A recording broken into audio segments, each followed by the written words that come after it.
Bonjour à tous, ravi de vous retrouver dans Smart Job, votre rendez-vous emploi RH, c'est tous les jours du lundi au vendredi. Débat, analyse, expertise et vos rubriques habituelles, bien entendu. Dans Bien dans son job, on revient sur cette journée des aidants et on va en parler avec Laurence Hulin, directrice diversité et égalité des chances au sein du groupe La Poste. Elle est administratrice à l'Ors et La Poste fait beaucoup pour les aidants. On en parlera avec elle dans quelques instants. Les entreprises s'engagent, notre rubrique hebdomadaire, recruter sans CV et sans bulletin de notes, vous l'aurez compris. On en parle avec Thierry Boulanger. Il est le PDG de l'entreprise Production, fondateur de l'école de production. Il sera notre invité. Et puis le Cercle RH, c'est un grand entretien aujourd'hui avec Stanislas Guerini. Il est ministre de la Transformation et de la Fonction publique. On parlera évidemment de la sobriété énergétique et ce plan de formation pour les fonctionnaires. Et puis on parlera évidemment réforme des retraites. Ce sera avec le ministre de la Fonction publique dans le Cercle RH. Fenêtre sur l'emploi pour terminer. La garde d'enfants, c'est un secteur qui embauche et notamment des étudiants. On en parlera avec Claire Lano, dirigeante fondatrice de Babichou Service. Voilà le programme. Tout de suite, c'est bien dans son job.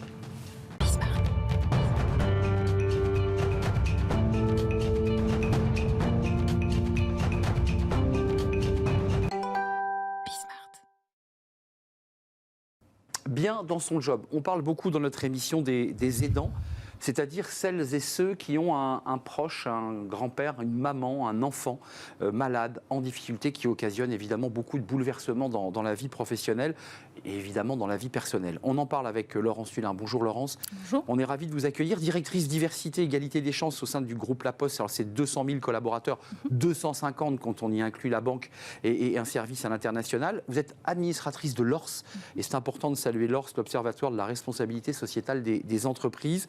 Il n'est pas question de faire un bilan de cette journée des aidants parce que ça a été très médiatisé, mais ce qui est intéressant quand même, c'est de voir que vous n'avez pas attendu la journée des aidants pour que La Poste s'engage sur cette question des aidants. Vous faites beaucoup de choses. Comment ça démarre? Et j'ai envie de dire, comment les gens se sont emparés de la boîte à outils que vous leur proposez? Alors comment ça démarre? C'est un constat déjà fait avec l'ORS, l'Observatoire de la responsabilité sociétale des entreprises, à peu près en 2014-2015, où on se dit qu'il y a entre 8 et 11 millions d'aidants en France, 47% ont un emploi, donc forcément ils sont dans nos entreprises. Et puis 62% sont des femmes de plus de 50 ans. Et quand vous regardez le profil un petit peu des postiers et des postières, on a une moyenne d'âge de 47-48 ans et 52% de femmes. Donc on a forcément des aidants au niveau de La Poste et au niveau de nos collaborateurs et de nos collaboratrices. Et puis derrière, quand on regarde un petit peu, on a commencé à analyser, voir ce dont avaient besoin les aidants.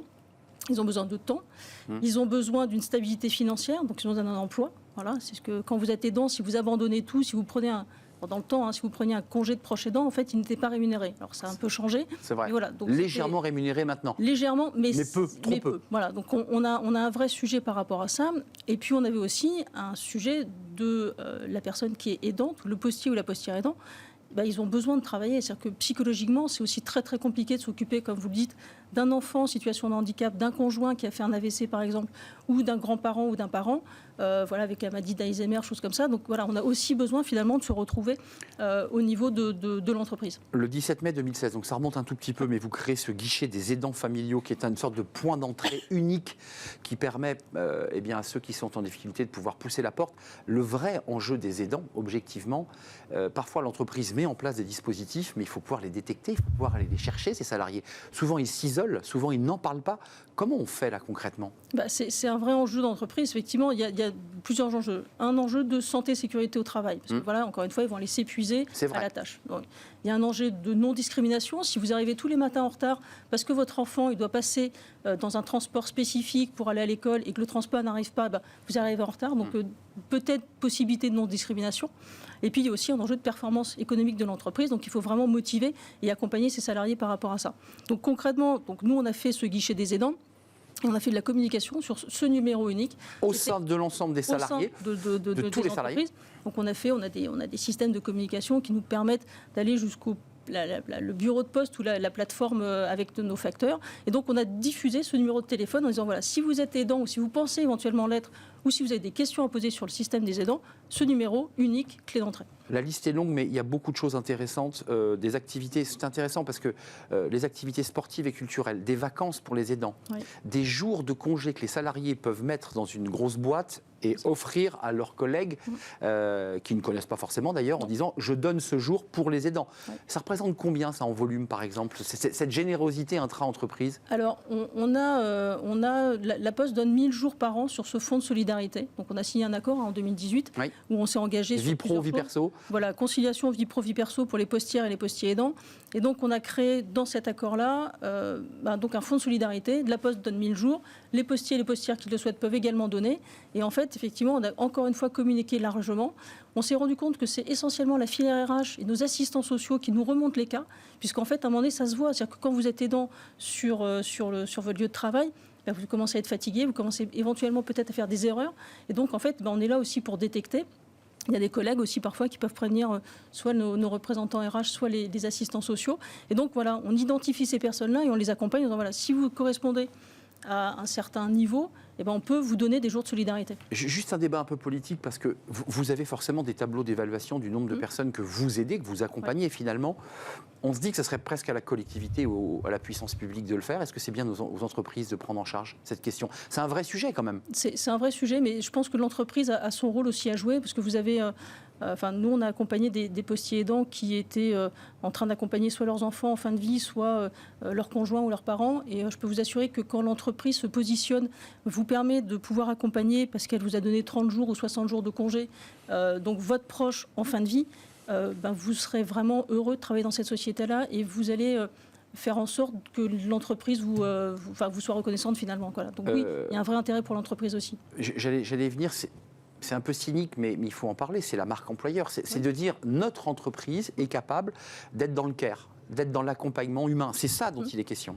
Mais la Poste fait ça depuis, j'ai envie de dire, depuis sa création. Elle a une tradition, la Poste. Elle a une vraie tradition, mais là on parle d'ADN, mais voilà, on est le reflet de la société. C'est la culture de l'entreprise, ça. Bien sûr, oui. Et quand vous voyez tous les dispositifs qui existent, justement, que ce soit pour les aidants ou que ce soit pour la parentalité, la Poste est très très présente. Pour les parents d'enfants handicapés, il y a effectivement encore plus aussi de dispositifs. Je ne vois pas qu'on se quitte avant d'avoir dit quelques mots de l'ORS, dont on aimerait d'ailleurs bien inviter la présidente Hélène Valade, qui vient de prendre les rênes de l'ORS. Votre action dans l'ORS, et je dirais le fait que vous ayez cette expérience de la Poste sur ces sujets, vous l'apportez, j'imagine, à l'Observatoire. Oui, tout à fait. L'Observatoire a commencé à travailler sur ces sujets en 2014. Et c'est vrai qu'aujourd'hui, donc ça fait depuis des années 2000, donc ça fait 22 ans, que l'ORS accompagne les entreprises dans leur stratégie, finalement RSE, donc de responsabilité sociétale d'entreprise.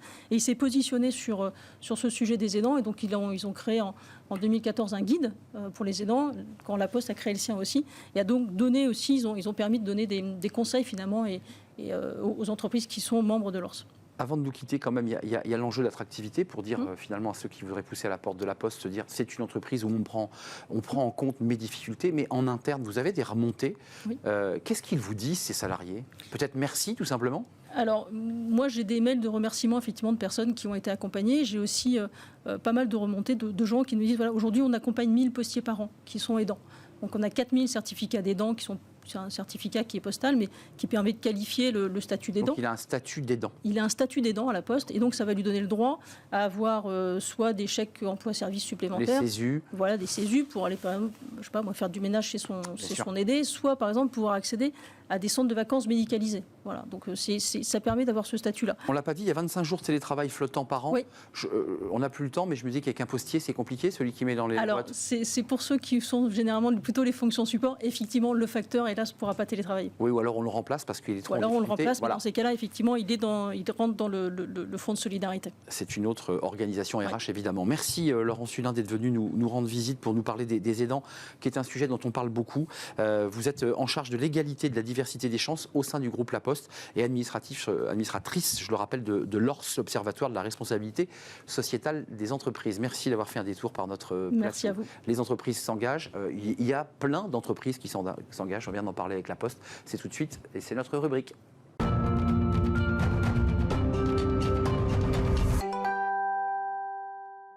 Les entreprises s'engagent avec notre partenaire Un jeune, une solution, rubrique hebdomadaire, vous la connaissez, à la rencontre d'un chef d'entreprise. Recruté sans CV et sans le bulletin de notes, est-ce que c'est possible? Bah oui, on accueille Thierry Boulanger, il est avec nous. Bonjour Thierry. Oui, bonjour. On est ravis de vous accueillir. Alors, vous êtes à la fois, vous avez une double casquette, président de VR Production Nuel, qui est le site Nuel, le site de production où vous faites de l'usinage, de la mécanique de précision, 50 collaborateurs. Et puis, vous êtes le fondateur de l'école de production de Villefranche-sur-Saône. Vous nous parlez d'où d'ailleurs là? Excusez-moi, je ne vous ai pas entendu. Vous nous parlez d'où, Thierry? Alors, de notre site de production VR Production Nuel. Ah, de Nuel, très très bien. D'abord, un petit mot sur votre philosophie de dirigeant et d'entrepreneur. D'abord, pourquoi ce choix de recruter sans CV? Et je dirais, en effet miroir, pourquoi décider de recruter sans bulletin de notes? Alors, c'est un choix subi, on va dire. On a aujourd'hui une énorme difficulté à recruter des profils techniques pour notre métier, l'usinage de précision. À cela, plusieurs réflexions. On va se dire, tiens, on a des difficultés à recruter. Il faut recruter différemment. Et aujourd'hui, on a fait le choix de recruter sans CV, des profils complètement différents et de faire de la formation interne. Donc, on va recruter des hommes, des femmes, des jeunes, des anciens, et on va leur apprendre notre métier. Et progressivement, on va leur faire acquérir notre technique, notre savoir-faire. Thierry, c'est important parce que souvent cette question du recrutement sans CV se fait sur des métiers peu qualifiés. Là, les métiers dont on parle sont des métiers qualifiés. C'est la mécanique de précision, on travaille sur des machines, il faut une formation. Comment vous faites là très concrètement ? Alors, on fait du tutorat Alors, on travaille avec notamment Pôle emploi qui nous donne un grand coup de main pour sourcer des candidats atypiques, des candidats qui sont motivés, des candidats qui ont la capacité à apprendre. Et nous, on va les former progressivement en binôme avec des salariés dans l'atelier sur des machines. Et puis, ils vont apprendre sur une machine, sur deux machines, sur trois machines. Et puis, petit à petit, parce qu'ils sont motivés, parce qu'ils ont la capacité à apprendre, ils vont finalement apprendre le métier. Donc pas de recrutement sur CV, mais je dirais sur leurs compétences, leur motivation, donc leurs soft skills. Combien de collaborateurs là vous avez au sein de votre site de Nuel, puisque vous y êtes, qui sont dans ce processus de recrutement sans CV et d'accompagnement tutoriel ? Alors, sur 50 personnes, on a fait le calcul il y a quelques semaines, c'est 7 collaborateurs qui sont passés par ce genre de recrutement. Et c'est à chaque fois des succès, ce sont des personnes qui se révèlent, ce sont des personnes qui dans le passé étaient nounous, caissières, gardes cynophiles, mécaniciens auto et qui ont décidé à un moment donné de changer de voie et d'apprendre un nouveau métier. Qu'est-ce qu'ils cherchaient finalement? Qu'est-ce qui les a séduits? C'est le fait qu'on les recrute sans CV? Parce que c'est toujours très compliqué de devoir se présenter. Et c'était quoi? C'était l'aventure entrepreneuriale d'une nouvelle entreprise? Je pense, on a des salariés qui ont envie d'exister, envie d'apprendre quelque chose, envie de rentrer dans une société avec des collègues, avec toute une organisation. Ces personnes-là ont besoin de ce positionnement social et ont besoin d'exister et d'avoir le sentiment d'être utile, d'apprendre des choses. Thierry, avant de nous quitter, il nous reste un petit peu de temps. J'aimerais que vous nous parliez de votre école parce qu'on a bien compris l'esprit, pénurie de main-d'œuvre. Il faut évidemment trouver des recrutements innovants, on vient d'en parler. Et puis il y a l'idée aussi d'aller chercher des jeunes pour les faire rentrer dans des filières, là aussi en disruptant, pas de bulletin, pas de notes, on ne regarde pas ces notes. Là aussi, vous les recrutez comment ces jeunes ? Alors, le travail qu'on a fait avec un public adulte dans l'entreprise, on a décidé de se lancer dans l'aventure en recrutant des jeunes à partir de 15 ans et de les former. C'est pour cette raison qu'on a créé l'école de production La Fabrique Académie Mécanique sur Villefranche l'année dernière. Donc ça, c'était la première rentrée. On attaque notre deuxième rentrée. On a 25 jeunes en formation. Cette formation va durer 4 années et on va emmener ces jeunes jusqu'au bac pro technicien d'usinage. On les voit en photo d'ailleurs. C'est une école qui... Comment ? On les voyait, Thierry, vos jeunes en photo devant les machines, oui, avec les petits casques anti-bruit. Voilà. Alors, ce sont des jeunes qu'on récupère sortis de collège. Ce sont en général des décrocheurs. Ce sont des décrocheurs scolaires. Des jeunes qui n'ont plus envie d'aller dans l'école traditionnelle. Des jeunes qui sont entre l'apprentissage et puis entre... on ne sait pas trop. Et ce sont des jeunes qu'on va recruter sans bulletin de notes. Et ça, c'est vraiment important. C'est un peu le parallèle avec l'entreprise. Ben oui. Un petit jeune qui n'est pas bon à l'école, on le met sur une voie de garage, encore malheureusement dans notre pays, et on l'emmène dans une filière professionnelle. S'il n'est pas bon en maths, ce n'est pas la peine de lui répéter une deuxième fois. Il y a probablement une explication. Ce sont des jeunes qui ont peut-être quelques difficultés, de la dyslexie ou dyscalculie, etc. Des jeunes qui sont issus peut-être d'un milieu social, d'un milieu qui est peut-être difficile, etc. Et ce sont des jeunes... On va s'occuper de ces jeunes. On va les mettre dans des classes de 12 jeunes avec un maître professionnel et 25 heures par semaine, ils vont travailler sur machine et ils vont suivre une formation basée sur le faire pour apprendre. Je fais pour apprendre. À l'inverse du système habituel où j'apprends pour faire un jour. Et finalement, ces jeunes qui n'étaient pas bons en maths, physique, etc., ils vont compenser et ils vont être bons avec leurs mains. Ils vont être bons parce qu'on va leur répéter les choses, on va leur laisser le temps d'apprendre. Et ce sont des jeunes qui, au bout de 4 ans, avec 25 heures d'atelier de machines par semaine, vont, à l'issue de ces 4 années, être extrêmement performants, compétents en technique. Et puis, pendant ces 4 années, on leur apprend aussi un savoir-être. Ça, on n'en parle pas beaucoup, mais c'est vraiment indispensable. Mais oui, ces jeunes, on les forme et on les forge progressivement. À devenir de bons professionnels et des êtres humains totalement heureux et intégrés. Tout à fait. Et puis la réussite de ce modèle, c'est un vieux modèle qui date de 1882. En France, il y a une 50aine d'écoles de production. C'est un modèle qui se développe énormément. À l'issue, ces jeunes qui étaient décrocheurs scolaires, qui étaient peut-être plus scolarisés, ils vont avoir 2 à 3 patrons qui vont venir les chercher. Et oui, forcément. À la sortie. Merci Thierry. Ça, c'est le succès. Merci Thierry, bravo pour ce que vous faites et la manière dont vous parlez de cet accompagnement pédagogique, très très intéressant parce qu'il est concret et il permet à des jeunes d'avoir un métier et une rémunération très convenable. Merci d'avoir répondu à toutes nos questions. Je rappelle que vous êtes le président de VR Production Nuel, entre parenthèses, qui est le site de production, 50 salariés, de l'usinage et de la mécanique de précision. Allez donc jeter un œil. Et puis à l'école de production de Villefranche-sur-Saône, on vient de voir tous ces jeunes engagés sur ces métiers techniques. Merci d'avoir répondu à notre invitation, Thierry. On fait une courte pause et dans le cercle RH, on va accueillir dans un grand entretien Stanislas Guerini, ministre de la Transformation et de la Fonction publique. Il y a beaucoup de sujets, évidemment. Sobriété énergétique avec les bâtiments publics qui vont devoir montrer l'exemple et baisser le chauffage. On parlera de la réforme des retraites, évidemment, qui n'impacte pas de la même manière le secteur privé et le secteur public. Beaucoup de sujets, il sera notre invité juste après la pause.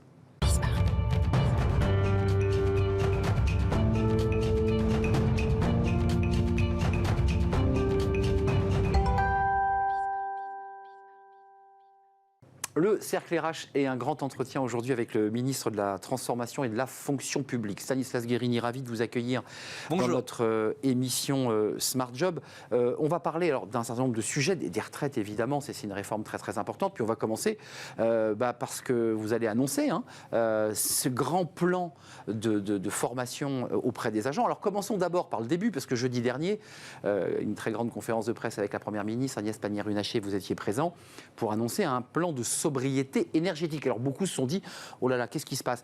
Concrètement, ça va marcher comment ? Ça bouge ? On va avoir froid dans les administrations ? Non. On va être dans les administrations à la même température que ce qu'on demande à l'ensemble des Français. Ça me semble assez logique. 19 degrés. On était 8 ministres parce que c'est un plan qui doit mobiliser la société tout entière. Et à commencer par ceux qui ont le plus de levier entre leurs mains. Les grandes entreprises, l'État, évidemment. Et donc, le Premier ministre a présenté les choses, parce que ça me semble tout à fait logique de commencer par l'État. Si on veut demander des efforts à nos concitoyens, si on veut enclencher un grand mouvement de transformation dans notre société sur la sobriété, qui est une des jambes absolument indispensables pour faire la planification écologique, alors commençons par nous-mêmes. C'est ce qu'on a annoncé. Moi, je veux que l'État soit totalement exemplaire dans ce plan de sobriété. La température, l'eau chaude, les mobilités des agents, mais aussi tout l'accompagnement. Parce que ce que je veux éviter absolument, on l'a déjà vu d'une certaine façon parfois dans le passé, c'est un peu d'effet incantatoire en disant voilà, faites les efforts et débrouillez-vous. Ce qui me semble absolument clé, si on veut embarquer tout le monde, c'est d'accompagner les agents et d'accompagner les administrations. Donc on leur donne des moyens financiers, humains, pour pouvoir faire.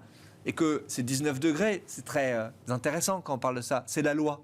Donc normalement, on est déjà censé être à 19 degrés dans l'ensemble des bâtiments, mais force est de constater qu'on n'y était pas jusqu'à présent. C'est ça qui va changer. Au-delà de faire la liste à l'après-vert de tout ce qu'il va falloir faire ou changer ou transformer, il y a un vrai débat de rénovation énergétique des bâtiments. Parce que les fonctionnaires peuvent éteindre la lumière, peuvent baisser le chauffage, peuvent mettre des couvertures sur leurs genoux pour taper à la machine. Très bien. La réalité, c'est qu'ils sont la plupart du temps dans des passoires énergétiques. Concrètement, qu'est-ce que vous mettez en place sur ce sujet-là? C'est un vrai sujet, on en parle depuis 20 ans. D'abord, vous avez super raison. Voilà, on ne va pas faire des grands chiffres aujourd'hui. Juste il y a 94 millions de mètres carrés simplement sur le périmètre de l'État. Donc l'effort, il est monumental. C'est beaucoup d'argent à mettre, mais c'est aussi, on voit bien, une opportunité incroyable. On a le chantier du siècle sous nos yeux. Ça ne sera pas en 6 mois. À pouvoir, effectivement. Mais il faut le faire rapidement. Et il faut accélérer beaucoup, beaucoup, beaucoup. On a déjà enclenché des choses dans le quinquennat précédent en mettant plus d'argent qu'on n'en avait jamais mis. Le plan de relance, le grand plan d'investissement, c'est 3,7 milliards d'euros investis pour la rénovation du bâti public d'État. Non mais Monsieur le Ministre, ça vous échappe cette question de la rénovation, parce qu'on en parle depuis... Il y a eu la loi Duflot, il y a eu plusieurs lois successives. Bien sûr. Les bâtiments n'ont pas été rénovés. Comment vous faites pour rénover vos bâtiments? Alors moi, je n'aime pas du tout dire rien ne se passe, vous allez voir demain ça va être très différent, etc. Dans le quinquennat précédent, les quasiment 4 milliards d'euros qu'on a mis sur la table, c'est 4300 bâtiments publics rénovés. Mais je vais être très humble devant vous. Même vos ministères. Même les ministères. Même les ministères. Évidemment, mais il faut commencer par les bâtiments qui sont les plus grandes passoires thermiques. Mais quand on regarde le besoin, il y a 130 000 bâtiments publics pour l'État et les experts estiment qu'il faudrait mettre à peu près 100 milliards d'euros. Donc qu'est-ce qu'on va faire? On va continuer à mettre de l'argent. C'est la Première ministre qui portera le plan de la planification écologique et elle l'annoncera d'ici la fin de l'année sur l'argent qui, dans le prochain quinquennat, dans ce quinquennat-là, va être mis sur la table pour accélérer encore. Et qui concerne la fonction publique. On met de l'argent là tout de suite maintenant. On a débloqué 150 millions d'euros sur cet exercice pour sortir des cartons tous les projets qui étaient bloqués, les projets de plus court terme, très concrets. Changer des chaudières, déployer des thermostats intelligents. En gros, que rien ne puisse bloquer sur ce qui est sous notre main. Est-ce qu'on peut faire là, maintenant, tout de suite, immédiatement? Et puis, j'ajoute un dernier point, on va mettre des moyens humains. Moi, je crois beaucoup dans le déploiement d'une task force d'énergéticiens. Vous savez, on parle des energy managers.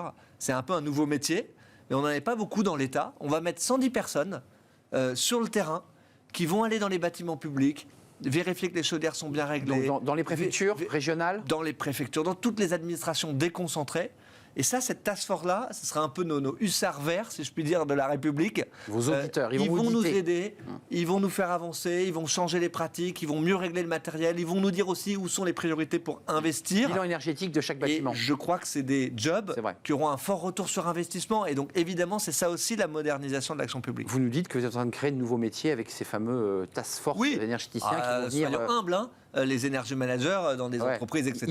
Il y en a. C'est vrai. Mais c'est vrai, c'est un de mes constats où on parle d'attractivité de la fonction publique. Ces métiers très techniques, de savoir-faire, de maîtrise d'ouvrage d'une certaine façon, c'est peut-être là où l'État, et singulièrement l'État déconcentré, s'est un peu affaibli ces dernières années. Et donc, mon objectif, puisque l'attractivité de la fonction publique, c'est ma première priorité, c'est aussi de savoir réembaucher dans des métiers à fort impact environnemental, évidemment, mais aussi à fort retour sur investissement. Parce que moi, je crois, dans une contrainte budgétaire comme on la vit aujourd'hui, avec 10 000 fonctionnaires cette exigence-là. Dans le budget. Oui, au global, sur le quinquennat, la stabilité. Mais ce qui est une grosse différence.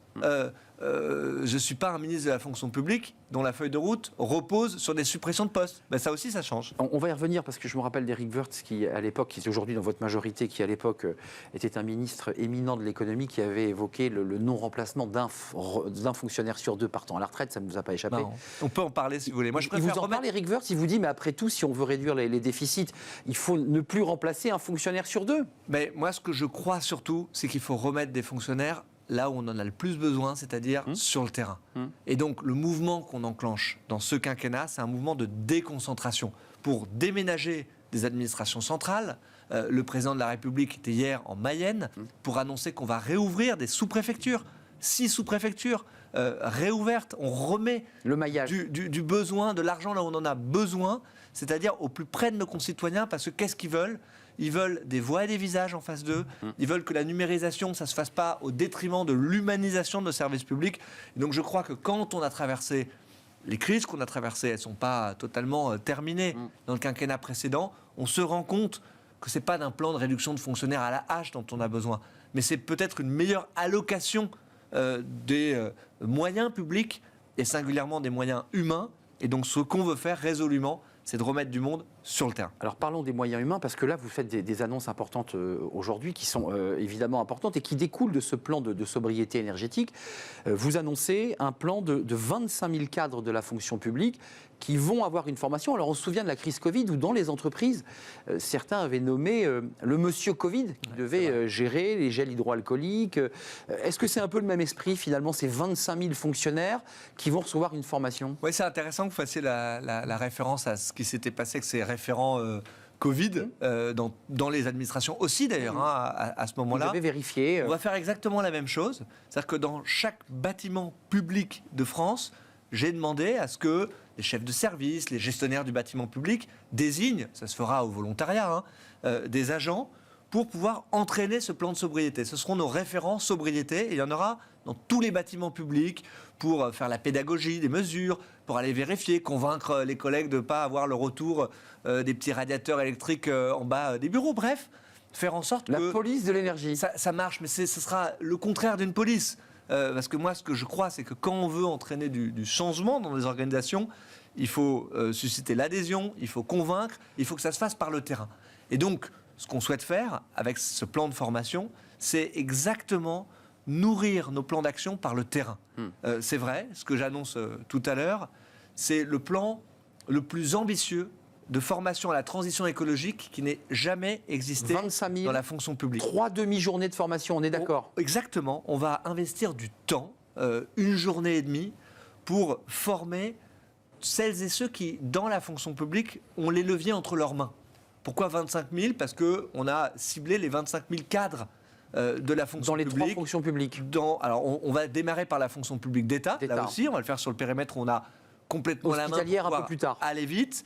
On le fera en parallèle sur l'hospitalière et on le fera de façon partenariale sur la fonction publique territoriale qui fait déjà beaucoup de choses. Mais juste d'un mot... Ils n'auront pas de pouvoir, excusez-moi, ils n'auront pas de pouvoir de police, ces fonctionnaires. Ils n'auront pas le pouvoir... Mais pourquoi vous parlez tout le temps de police? Ils vous dites le radiateur, ils vont contrôler si la lumière est éteinte, si les ordinateurs ont été éteints. Enfin, tout ça, en fait, on oublie, il faut le dire. Il y a deux choses. Il y a ce qu'on a décidé de faire dans le plan de sobriété. Donc, on a donné des directives qui sont hyper claires.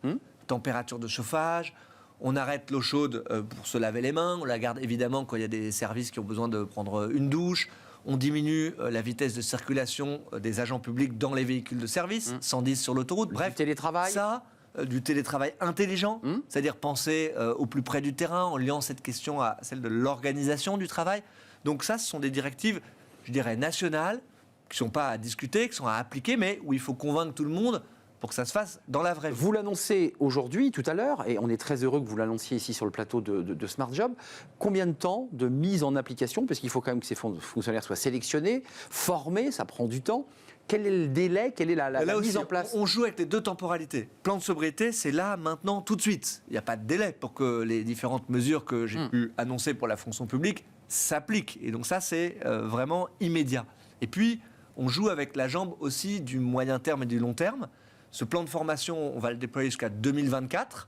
Et donc, on va avoir des fonctionnaires qui vont être formés, là aussi, dès la semaine prochaine. D'ici la fin de l'année, je vais avoir formé tous les directeurs d'administration centrale, tous les membres de cabinet ministériel, pour commencer tout de suite sur les décideurs le plus proche du pouvoir politique, si je puis dire.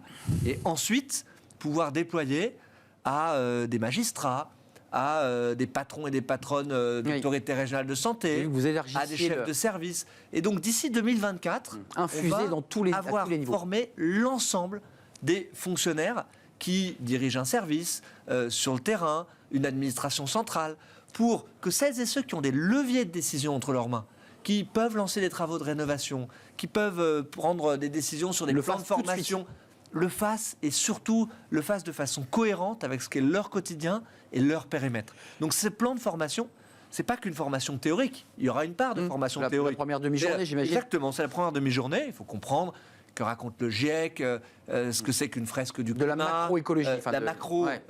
À la fois sur les sujets de biodiversité et sur les sujets énergétiques. Mais surtout, c'est une opportunité incroyable pour entraîner l'action, pour nourrir nos plans de formation par le terrain.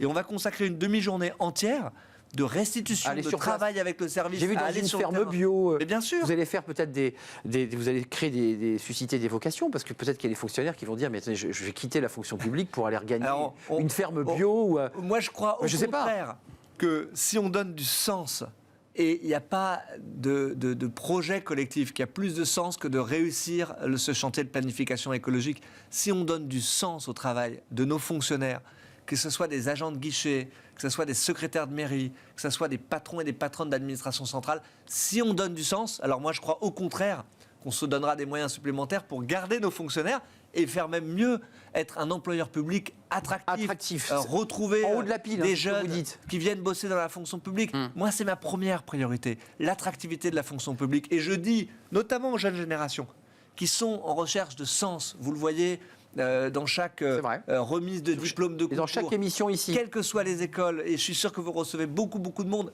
d'ailleurs des employeurs privés aussi. C'est le sens qui guide leur part. Mais il n'y a pas de métier qui a plus de sens que de servir l'intérêt général, que de venir le faire dans la fonction publique. Je crois que les Français ont vu pendant la crise sanitaire à quel point on avait besoin d'une colonne vertébrale. La résilience du modèle. Notre pays, il s'est construit sur son État.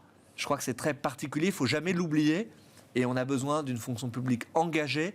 Moi, je suis un ministre des agents de la fonction publique engagé à réussir notamment la transition écologique. L'attractivité passe aussi par, je dirais, le statut, qui est un statut très particulier, qui est souvent contesté d'ailleurs.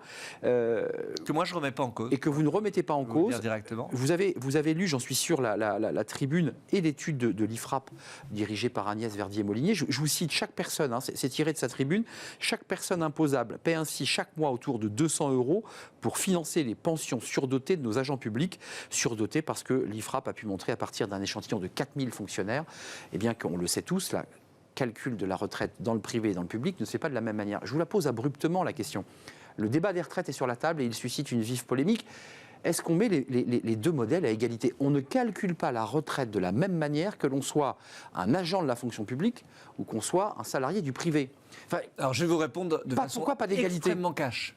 On connaît les orientations extrêmement libérales de l'IFRAP et malheureusement, dans cette tribune, oublie complètement un bout du sujet.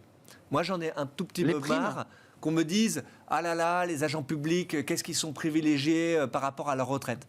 Il y a des grandes différences. Je vais vous en donner 3 qui permettent de bien expliquer le sujet. C'est vrai que la retraite, elle est calculée sur les 6 derniers mois pour un agent de la fonction publique et pas sur les 25 dernières années. Ça, c'est une différence. Généralement, les commentateurs à la vue un peu courte, ils s'arrêtent à cette première différence. Il y a une deuxième différence, vous avez exactement raison, c'est que la retraite des fonctionnaires, elle est calculée en retirant totalement leurs variables. Et dans la fonction publique, ça s'appelle l'indemnitaire, c'est une partie qui est non négligeable. Et puis je vais vous donner une troisième différence quand même, c'est que généralement dans la fonction publique, le niveau de retraite, c'est parfois un peu une compensation de ce qui n'a pas été donné en salaire pendant la durée de vie professionnelle. Les professeurs sont quand même un bon exemple de ça. Et donc, au final, le juge de paix, c'est quoi? C'est ce qu'on appelle le taux d'effort. C'est-à-dire combien je cotise dans ma carrière pour pouvoir financer ma retraite. La carrière est plus sécurisée dans la fonction publique. Je vais vous donner un scoop. Qu'un salarié du privé. Donner un scoop. Le taux d'effort de la fonction publique, à 0,5 points près, c'est 74%. C'est-à-dire, scoop, à peu près exactement la même chose que dans le privé. Donc, aujourd'hui, ce n'est pas le sujet de différentiel public-privé. Ce que je peux vous confirmer, c'est qu'en engageant une réforme des retraites, on va le faire de façon parallèle, de façon symétrique dans la fonction publique. Si les salariés du privé sont amenés à travailler plus longtemps, moi, ministre de la fonction publique, je demanderai la même chose aux agents publics. Mais n'allons pas faire ce mauvais débat des agents soi-disant privilégiés. J'ai pris une minute pour essayer d'en faire la démonstration. Les syndicats revendiquent peu, les syndicats de la fonction publique sont très très peu mobilisés sur la réforme des retraites, on les entend peu. D'abord, je les rencontre tous, je travaille avec eux au quotidien, en parallèle du travail que mène Olivier Dussopt, mais de façon très cohérente à la réforme de la retraite que porte Olivier Dussopt. Monsieur Mick, qu'on soit bien clair, ce débat arrivera peut-être un jour à l'Assemblée. Je ne sais pas sous quelle forme la réforme se fera, puisque l'amendement a été repoussé. Il y a une concertation. Vous êtes dans la concertation. Pas d'égalité des systèmes. Une symétrie de la réforme. J'espère être le plus clair possible aujourd'hui. S'il est demandé de travailler plus longtemps aux agents du privé, on demandera aux salariés du privé, on demandera de travailler plus longtemps aux agents du public. Ça, c'est vraiment la logique. Donc vous voyez bien qu'il y a une égalité dans l'approche de cette réforme des retraites. Mais n'allons pas faire le débat sur une base totalement biaisée et totalement orientée. Je crois vous avoir fait la démonstration. Encore une fois, regardons quel est le taux d'effort. Ça, c'est le vrai juge de paix pour les agents de la fonction publique par rapport à ceux du privé. Et on se rendra compte, si on regarde de façon un peu intelligente et un peu détaillée les choses, qu'aujourd'hui, ça n'est pas ce sujet-là que nous mettons sur la table. Merci Stanislas Guérini. Merci à vous. Un grand plaisir de vous accueillir sur le plateau de Bismart dans l'émission Smart Job, ministre de la Transformation de la fonction publique. On ne perd pas une minute parce que vous allez partir évidemment annoncer ce plan historique, dites-vous, de 25 000 fonctionnaires, agents de la fonction publique engagés dans cette Merci pour votre sobriété. invitation. C'est un vrai plaisir de vous accueillir. On termine notre émission avec Fenêtre sur l'emploi et on parle bien de la garde d'enfants. C'est un secteur qui recrute et on accueille notre invité tout de suite.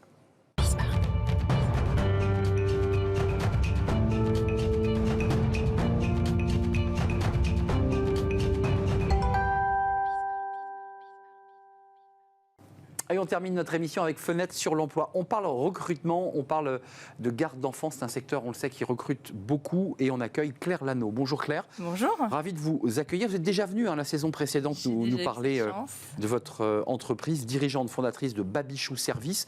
115 agences, parmi lesquelles en propre et de la franchise. On est d'accord, ça se répartit comme ça ? C'est ça, exactement. Vous êtes très dynamique, en tout cas très disruptif sur le désir de recruter. Et on sait que c'est un secteur qui recrute difficilement. Un job dating qui s'est fait au mois de septembre et une volonté de quoi ? D'insister sur un nouveau profil, les étudiants, parce que c'est vrai que souvent on cherche des nounous de 35-45 qui ont de l'expérience et vous dites, il y a aussi les étudiants qui peuvent être intéressés. Alors, il y a aussi les étudiants, parce que c'est la période où ils ont leur emploi du temps et ils peuvent commencer à concilier effectivement leurs études avec un job. C'est hyper important pour eux. Je crois qu'il y a 70% des étudiants qui ont besoin d'un job pour financer leurs études. Donc, on a ce côté vertueux aussi de pouvoir les aider chez Babichou à aussi financer leurs études. Voilà. Mais Claire Lano, vous concédez quand même que le secteur dans lequel vous évoluez, et votre entreprise marche très très bien, c'est un secteur très dur sur le plan du recrutement. C'est historique, ça a toujours été difficile et peut-être aussi que c'est pour aider les parents qu'on avait créé Babichou, que j'ai créé Babichou à l'époque. Après la pandémie, ça n'a pas été plus simple. En revanche, ça nous a obligés à être créatifs. Et effectivement, on a continué à avoir des recrutements en physique. On se fait un petit peu aider du digital, mais on veut absolument avoir ce contact. Voilà, on a des entretiens qui durent au moins 1h30 avec les intervenants. C'est souvent en groupe. Et après, on reçoit les gens individuellement. Non, parce que vous avez un double enjeu. Il faut à la fois recruter ces jeunes filles et jeunes garçons. Je m'autorise à dire que les parents sont souvent plus demandeurs de jeunes filles que de jeunes garçons. Donc ça, c'est un autre sujet. Exactement. Puis de l'autre côté, il faut aussi gérer la relation commerciale avec des familles qui ont elles-mêmes des exigences. Donc c'est compliqué quand même, votre métier. Voilà, donc nous, on fait le match, en fait. Hein. C'est ça. Le match, il faut qu'il soit positif. Il faut qu'on puisse être à l'écoute des familles. Et à la rentrée, tout le monde veut sa babysitter tout de suite. Et si possible, disponible toute l'année. Et ça, c'est pas forcément évident, parce qu'on a aussi un niveau d'exigence et de qualité auquel on tient. Parlons des alternants, parce que ça, c'est aussi une autre source de recrutement intéressant, parce que les alternants, on le sait, quand ils se sentent bien dans une entreprise, en général, ils y restent et ils se font embaucher. Vos chiffres ont pas mal progressé, 480 alternants l'année précédente, et là, vous passez à 700. Exactement. C'est quoi leur job, les alternants ? Alors, ils gardent des enfants, c'est-à-dire qu'on a plusieurs formations avec lesquelles on prépare les jeunes. C'est quoi le diplôme qu'ils préparent en alternance ? Majoritairement, ce qu'on appelle le CAP AEPE, accompagnement éducatif petite enfance, anciennement CAP petite enfance. Et on a aussi des bacs pro SSP qui sont effectivement le step d'après, l'étape d'après, pour les gens qui veulent continuer dans le sanitaire. Sanitaire, donc pourquoi ? Pour diriger une crèche, pour avoir des responsabilités plus importantes ? Pour effectivement avoir des responsabilités plus importantes, pas forcément encore la direction de crèche, mais en tout cas chez nous, ils peuvent continuer aussi à avoir une autre expérience et dans d'autres configurations. Claire Lano, vos enjeux là, sur l'année à venir, 2022-2023, alors on parle d'inflation. Est-ce qu'une entreprise comme la vôtre est impactée par ces questions d'inflation ? Bien sûr. C'est-à-dire que nous, en fait, on n'a pas de coût matière parce qu'on fournit que du service. Oui. On augmente évidemment, l'augmentation du SMIC sur un an en lycée a été de plus de 5,50%. Donc bien évidemment, on impacte cela sur nos tarifs, mais de toute manière, on est au-dessus du SMIC. Généralement, on a toujours été au-dessus du SMIC. Et on essaye aussi d'offrir des petits avantages à nos salariés. Pour qu'on y voit clair, ces jeunes alternants, pour citer ceux-là, là, ces fameux 700 là, qui vont intégrer Babichou, c'est quoi? C'est du temps plein? Comment ça se passe? Parce qu'en général, quand on garde un enfant, c'est pas 35 heures. Voilà, alors le matin, ils sont en cours. On est en partenariat très étroit avec de nombreux organismes de formation partout en France. Généralement, ils sont en cours le matin et ils viennent garder les enfants auprès des familles, chercher les enfants à l'école, à la crèche, et l'après-midi, donc pour les lundis, mardis, jeudis, vendredis, et souvent le mercredi. D'ailleurs, c'est bien pour les parents de pouvoir faire appel à des structures comme Babichou le mercredi pour se poser aussi et avoir quelqu'un qui va s'occuper des activités, les emmener, les ramener et faire les devoirs aussi. Évidemment, du lundi au vendredi, ou pas d'ailleurs. Ou pas, c'est Ou très pas. souple. Les D'accord. parents, ils font ce qu'ils veulent. Hein. Il reste des places ou pas? Comment ça se passe là, si vous voulez passer un appel? Est-ce qu'aujourd'hui vous êtes toujours en recrutement? Est-ce que vous êtes toujours dans vos agences à Paris et partout en France, il faut le préciser, en recherche de garde d'enfants? On dit encore nounou, c'est impropre, nounou ou pas? Alors nous on Tout le dit monde dit intervenant, nounou. Ah, nous voilà. on dit intervenant et on a même notre propre wording, on dit Babichou sitter. Babichou sitter, j'ai vu. Exactement. Voilà, c'est pas encore rentré dans le vocabulaire. Mais vous allez voir, Ça va venir. Ça va venir. Donc moi je pense, disais ouais. encore nounou. Vous en cherchez encore beaucoup là, des babichou sitters? Des babichou sitters, on en cherche partout en France. Et en fait, on recrute toute l'année. C'est vrai qu'on a une importante impulsion à donner au moment de la rentrée scolaire, mais on en recherche encore. Et même pour des CAP, accompagnement éducatif petite enfance. Donc ça veut dire qu'il reste des places dans des centres Oui. de formation. Ça c'est Exactement. important pour pouvoir faire son alternance. Et vous ouvrez grand les bras parce que l'alternance en général, on peine à trouver l'employeur. Là il est là l'employeur. Il est là, il vous attend. Donc il y a des places toujours en alternance pour des jeunes filles et jeunes garçons. Jeunes garçons, c'est important de ne pas oublier les garçons, même si c'est quand même majoritairement féminin. Merci Claire Lano de nous avoir rendu visite, dirigeante fondatrice de Babichou Service. 115 agences, parce que moi sur la fiche j'avais 108, mais ça évolue chaque semaine. Exactement. 115 agences, à la fois en propre, votre entreprise, et puis évidemment, n'hésitez pas, il y a aussi les franchisés, qui est aussi un métier passionnant, la franchise. Merci de nous avoir rendu visite pour terminer cette émission. Merci à vous, merci de votre fidélité, évidemment. Je vous retrouve demain pour de nouvelles aventures, pour de nouvelles rencontres. Merci à toute l'équipe, merci à Angèle à la réalisation, merci à Saïd pour le son, merci à Joséphine qui me parlait aujourd'hui dans l'oreille, merci à Léa pour l'accueil invité. D'ici là, portez-vous bien, puis restez fidèles à tous les programmes de Bismart. Bye bye.